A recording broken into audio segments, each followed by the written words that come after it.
Testing, testing. Can you hear me? Testing. Testing, testing. Testing, testing. Can you hear me? Testing. Testing, testing. Testing, testing. Can you hear me? Testing.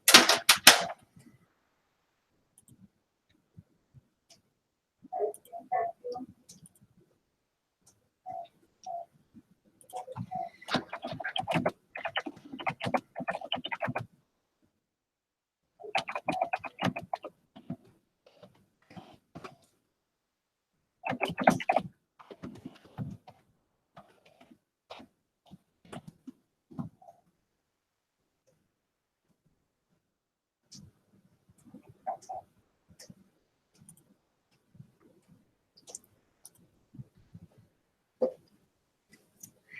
Okay, good afternoon, everybody. Thank you for joining us today for Creating with Cube Creator.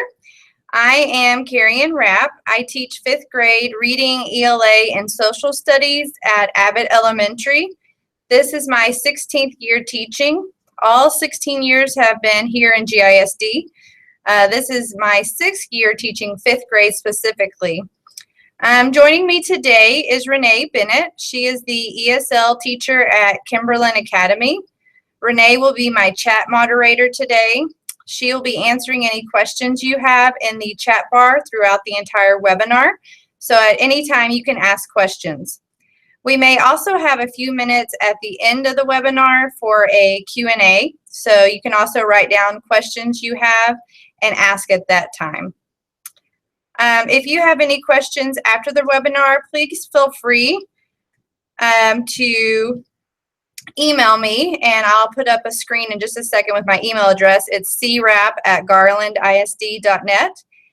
And if at any time I start going too fast, please let my moderator know, and she'll let me know that I need to slow down.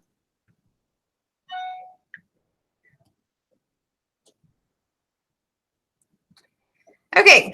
So the technology I have available to me in my classroom are 2 student computers, 1 teacher computer, and my teacher iPad.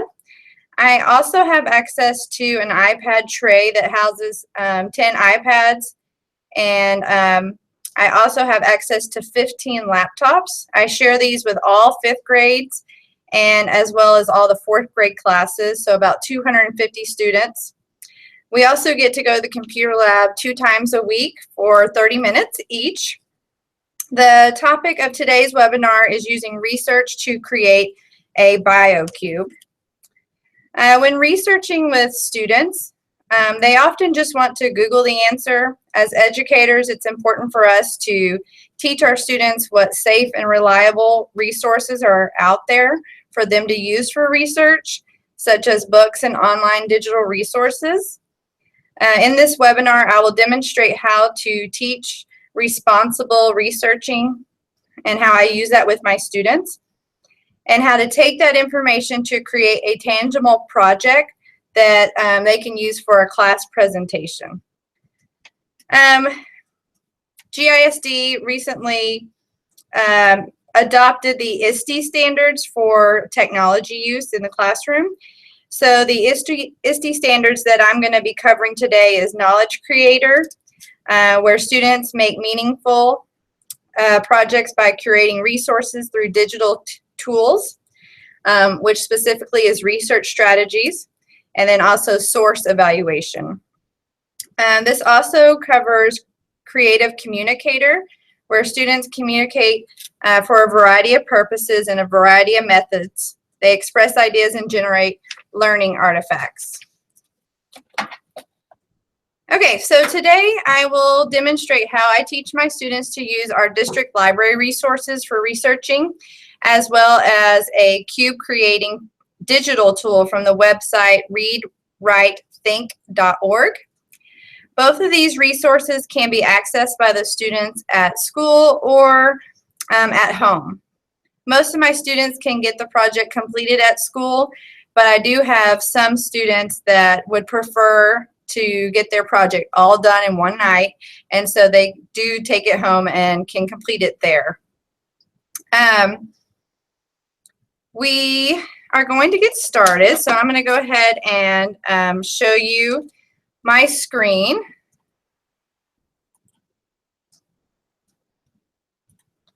And it's going to look crazy for a second until I switch over. Okay, so the first thing I'm going to show you is my blog. So during the month of February, I assign a technology project to my students. Our project is to research an influential African American, then create a biocube using the information that they have gained through their research. This is an individual research project. Earlier in the year, I do let my students work in partners, but at this point in the year, I want to see what they can do on their own. I give my students about 3 weeks to complete this project. They will use the final project in an oral presentation. So first, I introduce the project using a PowerPoint I have embedded on my blog. So I'll show you that. So I'm going to take you back to February, and I'll scroll down.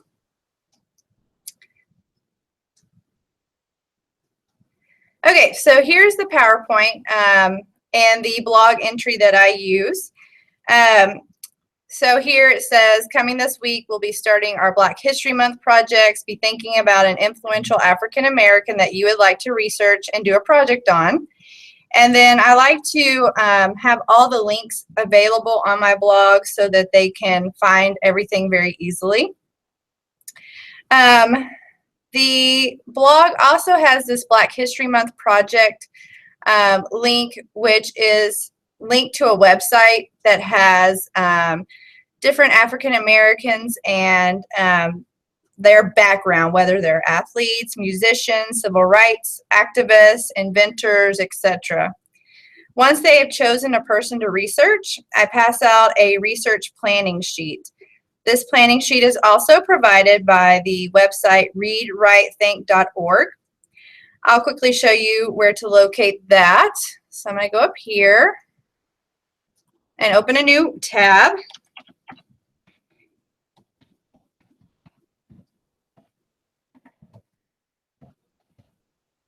Oops. Okay, so once I typed in the information, it will take me to the Read, Write, Think website, and it's taking me right to the Cube Creator. And so if you click on Get Started, it will pop up another box. And this is where you see the Cube Creator, and they have different cubes you can create. BioCube, Mystery Cube, Story Cube, and Create Your Own Cube. And the planning sheet for each of these is at the bottom. So you can click on that. So I'm just going to, oops, I got to put my name in first. Okay, so here is where the planning sheet is, and I like to show my students this as well so that if they lose their planning sheet, which I do have several students that will lose them, they can just come here and they can print off a new copy.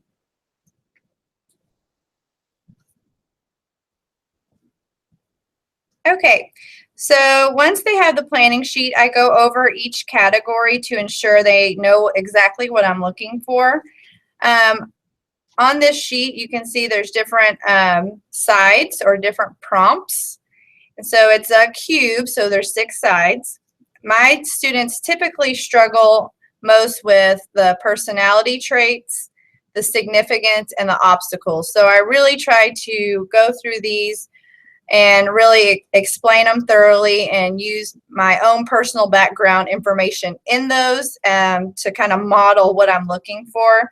And I spend a good amount of time really going over these so that once I release them to go do their research, they are fully prepared and know exactly what I'm looking for. I tell them, especially with personality traits, that when you go to do your research, it's not going to have your person's name, and then it's not going to list their personality traits, so that they really have to kind of draw conclusions based on the information given. So for example, if The person they choose does a lot of charity work. You could say that they are a caring person. And so, again, if you choose to do this project or something similar, really go over those carefully, because that will save you a lot of time later on.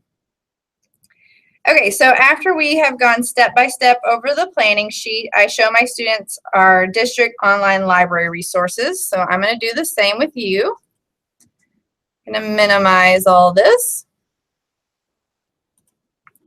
Okay, so if they are on a district computer, or even whether it's in the computer lab or in the classroom or on the teacher desktop, they can go to the green book where it says library, and they will double click.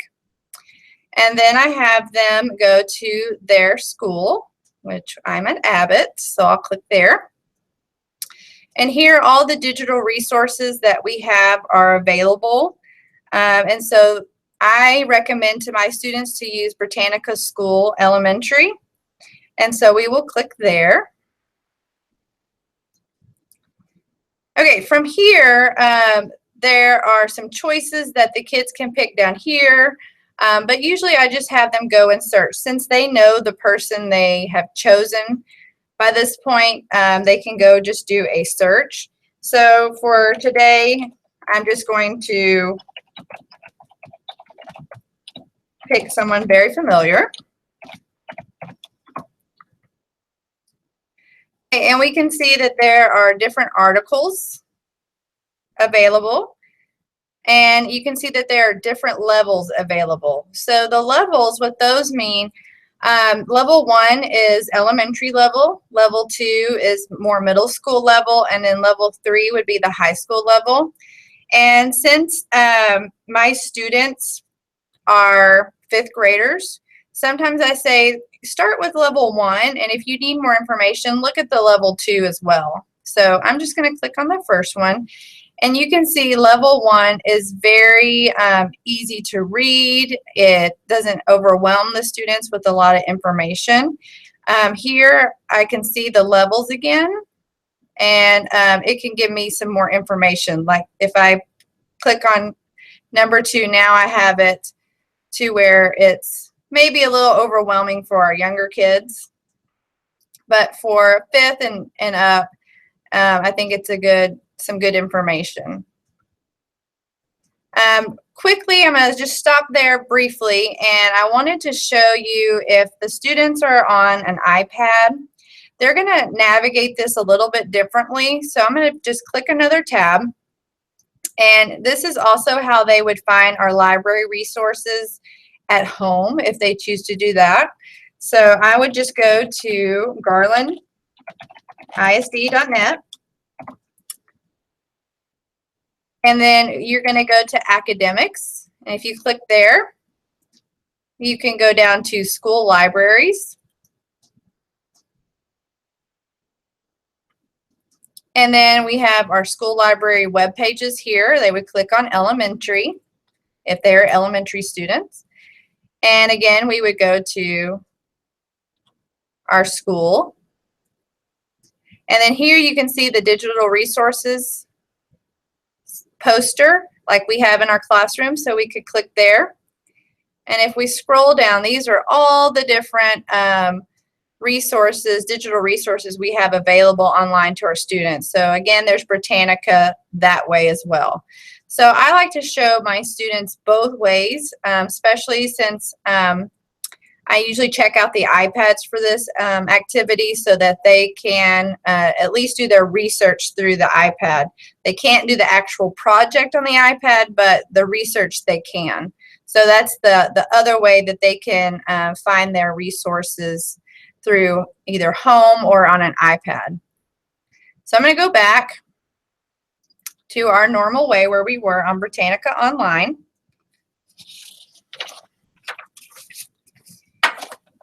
And one thing that the kids still will need to know if they are trying to access the digital resources at home, they're going to need to know our district's username and password. And if you don't have that, the username is garlandisd just one word, and the password is Garland. So I usually have them write that also on their planning sheet so that if they do go in to do some research at home, they'll have the username and password with them. Just a quick tip for you, that really helps. Okay, so here we have our research again, and I want to just point out a few really neat features of Britannica Online. If you go over here and kind of hover over these icons, these are really helpful to all students, but especially like our ELL students. They could print off the article, they can email it, they can click this to cite their source, which is another tool I really like to show to my students, that whenever you are doing research, you can't just steal somebody else's research. You have to cite your source. So if you click on it, it will let you choose your citation style, and I choose MLA with my students. If you want to choose a different one, there's some others available. And then here is the information that I would have them write down on their planning sheet as well. They probably won't have room to type this in on their actual BioCube, but if I tell them if they write it down on their planning sheet and turn that in, that would suffice. Okay, so that's citing your source. Up here, we also have Translate. You can select different languages. So if you have a student that is still predominantly speaking Spanish, you can choose the Spanish feature, and it will translate the document into Spanish for your students. So that's really another great tool to use. And I know personally we've had some students that speak Portuguese, and so we have all different languages here that can help out some of our new kiddos that come to us during the school year that aren't speaking fluent English yet. You can also have the article read aloud, which is another great tool to have for some of our kids that need the extra support. Okay, another thing that I wanted to show you quickly was over here on the left-hand side. Not only do we have articles, but we also have images and videos and other information. So I'll just show you quickly. So if you're doing a different project that might need an image, these are great resources to have. Has the actual march map here and a photograph and then a video that the kids can use to learn some more information. Okay. Now that we have done our research and we filled out everything on our planning sheet, I'm going to go back and show you how we will put that into our BioCube. So I'm just exiting out of these extra tabs. And now I'm back at the readwritethink.org website. And again, I usually just Google read, write, think, BioCube, or you could put Cube Creator, and that will take you to this page, and then we would click on Get Started again. And for this part, the students must be on a computer. I haven't figured out a way to email it. There is an option on here that says to share an email, but we have not had that be successful in the past. So usually I tell my students when they're ready to create their cube, they need at least 20 minutes of time where they can sit down and type everything out in one setting so that they can go ahead and print it off. So the first thing I tell them to do is put their first name. I'm just going to do my last. And then again, we're going to click on BioCube, and I know looking at these other cubes, the story cube is another one I like to use. I've used this in a think tank before, where the students are reading the book and then they can create a story cube. And I'll click on it just so I can kind of show you what to look for. So On the story cubes, they look for characters, the setting, a conflict in the story, the resolution, the theme of the story or lesson, and then their favorite part of the story. And the kids really like to create this. And again, you could use this on so many different activities with your kids. I'm just going to exit out of that.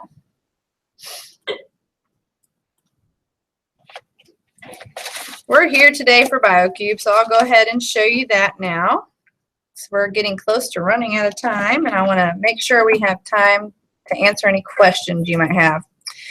Okay, so you can see now we have like a three-dimensional model here.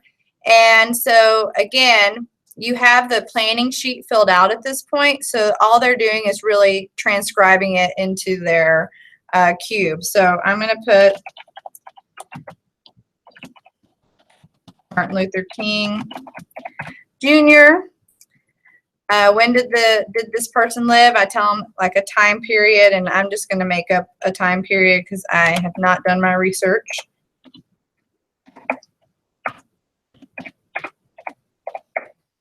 Okay. And then where did this person live? And I'm just going to kind of type in some jibber jabber. And as you notice, once I fill in the entire cube one side, it will put a check mark, which tells the kids they can go to the next button. So it requires them to fill in information before it will move on. So personal background, they will type in what they have found and click next. Personality traits. Significance. Obstacles. And quote. And here I tell them to be specific with their quote, to add quotation marks, what the person said, ending quotation marks, and then their name.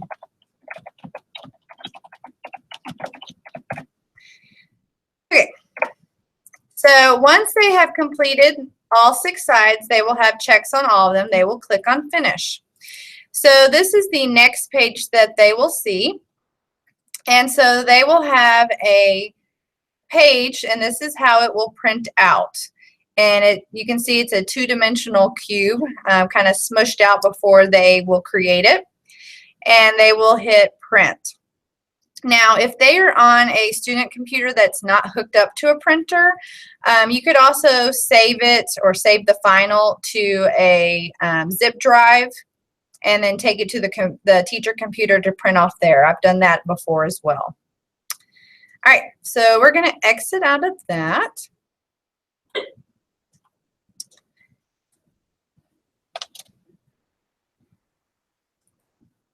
Okay, I'm going to go back to my blog. This is what the final project looks like. I have my students color it, and then I have them cut along the edges and then fold the project to make their cube. And then they will present it in class. Usually we take about 30-45 minutes of class time to present everyone's project. And then I use a rubric to grade it. And my rubric is also here on my blog that I show my kids. And it's kind of messed up here, but once you print it, it prints out fine. So I show them, I will be grading each side of the BioCube as well as the grammar, spelling, and if they colored it. And then I also grade them on the oral presentation. So that is creating a BioCube with research through the library resources. At this time, if you have any questions that we didn't answer, you can go ahead and ask. And then while you're doing that, I'm also going to put up my information page so that you can kind of see my information. My name again is Carrie Ann Rapp. My email is listed there. It's crapp@garlandisd.net, or crap with an extra P. My blog is itsarappclass.blogspot.com. And my Twitter handle is @CarrieAnnRapp. If you want to follow me, that would be great. And so I'm going to leave Renee here to answer any questions we have. We have just about 3 minutes before our webinar is completed. And I thank you so much for visiting with us today and joining Renee and me for our webinar. And if you'd like to see anything that I'm doing in class, I put a lot of it on my blog so that I can teach from my blog. And any of the PowerPoints or the rubrics that you would like to use, that's fine. You can request that through Google. Once you click on it, it will ask me if you're allowed to use it, and I will accept you. So feel free to use any of those resources as well. All right, I'm going to escape out of this so that I can see what's going on in the chat.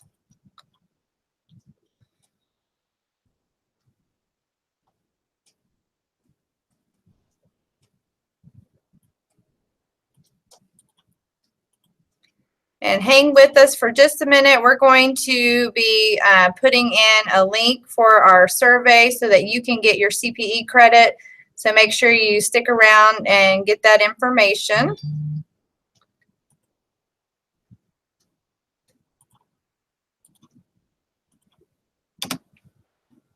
And get that information.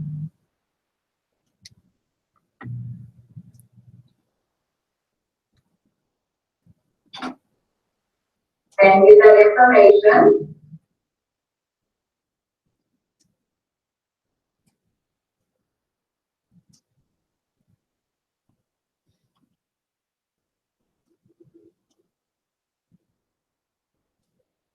All right, any last questions, you guys? Thank you again for joining us.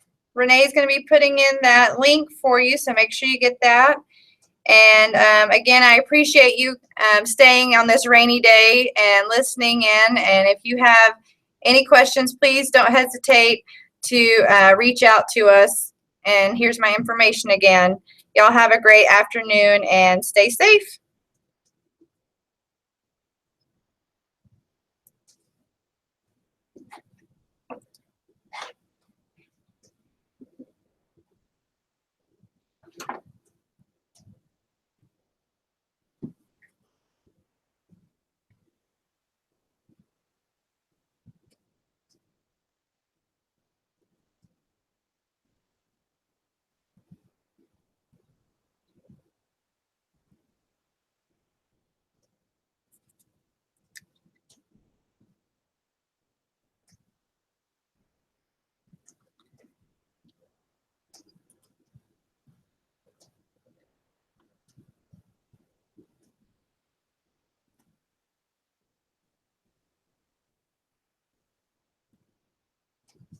Okay, I'm going to stop my screen.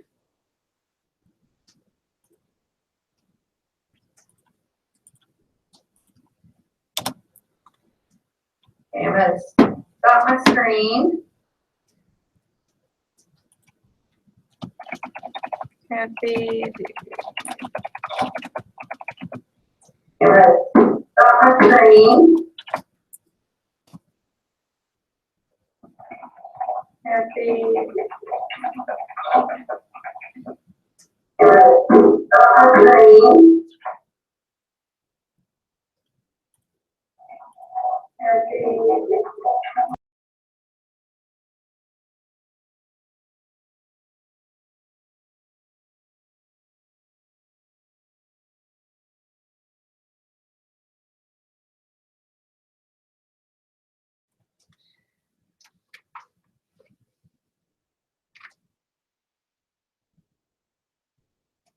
Okay, we're just about there, guys.